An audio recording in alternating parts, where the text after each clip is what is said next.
All right, so I had a good conversation with another coworker, so to speak, tonight, and I wanted to talk a little bit about it. The thing is, having a need for fakeness in your life, building a mask, false image, whatever you want to call it, the idea is the public self, who you are in public is not who you are in private. Like, we all know that. But the thing is, everyone has one, and it is a part of life, so to speak. And to an extent, we do kind of need to protect ourselves. Protect your heart, protect what you value. The Bible does talk about not throwing your pearls before swine, after all. And also, there's the other added image that I have saved from Bleach, one of these Bleach episodes a long time ago. I'll see if I can insert as well. いつもそうだった。この技を教えたくねえんだ。待ってくれおっさん。あんたから聞きてえだけなんだよ。最後の月が天使か。なんだよ。そんなものを教えるわけにはいかん。どうなるかなど知ったことか。お前の守りたいものが。どういうことだよ。何がだ。そんなこと言ったのかって聞いてんだよ。俺の勘違いだったのか。答えろよ。残月。言葉通りの意味だ。この世界を見ろ。すべては一部。お前が絶望し。どういうことだよ。天をつかんばかりの摩天楼の群れだったお前のこの世界。この世界に降り続いた雨は止んだが。お前の絶望の根源は。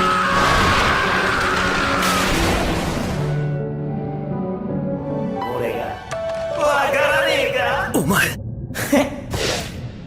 なんで忘れたのかよ。本当の俺の力を支配した次に俺が現れるまで。そいつは残念だったな。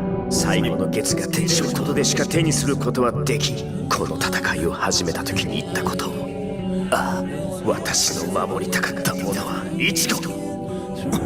意味はこの刃からじきに伝わるだろう。But basically what Ichigo values is not what his inner hollow values, so what the two will protect will be very different and sometimes contrast and against each other. It's really interesting. But anyway, building yourself a mask, it doesn't have to be physical, and most of the times it won't be physical. But the outer shell to protect who you are, this is kind of important. I guess that's why the Bible doesn't talk much about that, It's because you kind of have to develop who you are in every aspect, or most nearly every aspect. The thing is,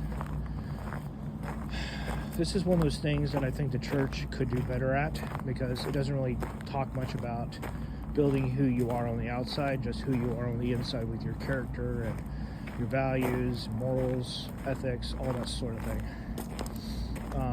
I'll just kind of point back to Hammerhand with that quote because I absolutely love it. Values,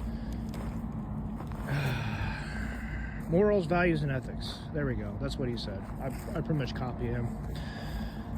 So, building a vibe, the next part on the list is something of interest here because it is more of like setting a tone, setting a theme. You have your own favorite room that you absolutely love. You decorate it however you want, whether it be, for women with a whole bunch of fabrics, pillows, and pictures, or with guys with gamer gear or sports gear, There's another word for that sort of thing, too. I'm blanking on it. A male, it's one of those spaces for men that they have, a man cave. There we go. There's some stuff sold under man cave. I think that's the label, so to speak.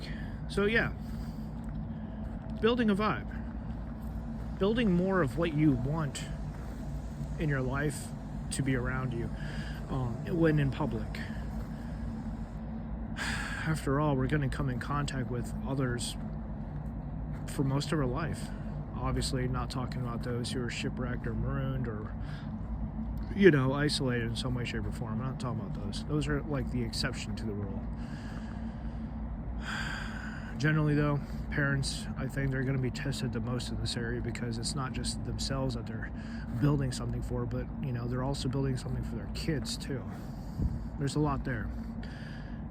Analytics is more of an interesting note there that I added at the very end just because it ties in with numbers and different ratios that are important, but they offer an additional look into things. Success is also something that is defined differently by those in the world and those in the church. And there is a lot of truth to what the church teaches when it comes down to it.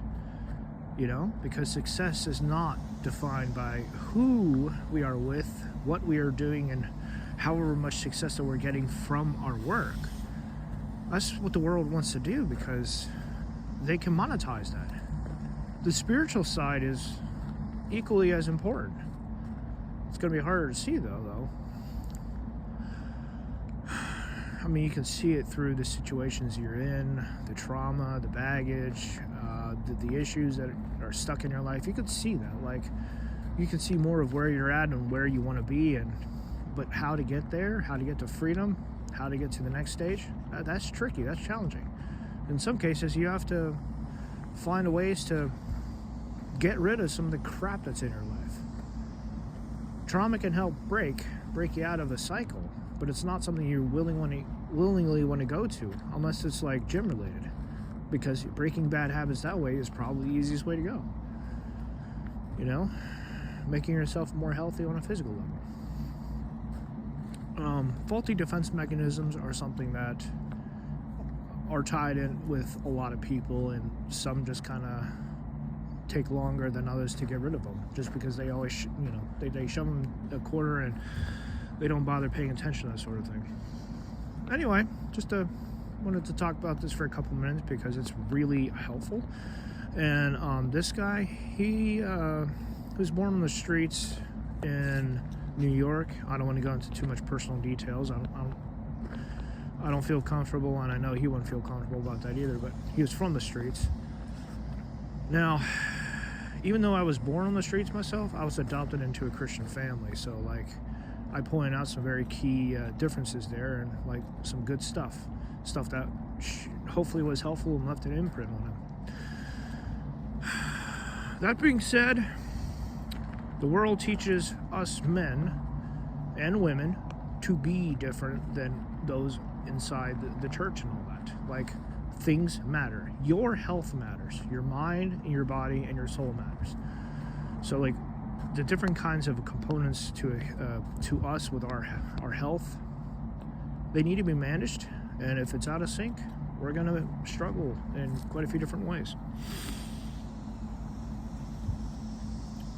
Yeah, I think that's about it. Just take what you can, build with what you're able to, and hopefully you'll go a lot farther than where you're at now in the next couple of years. Until next time.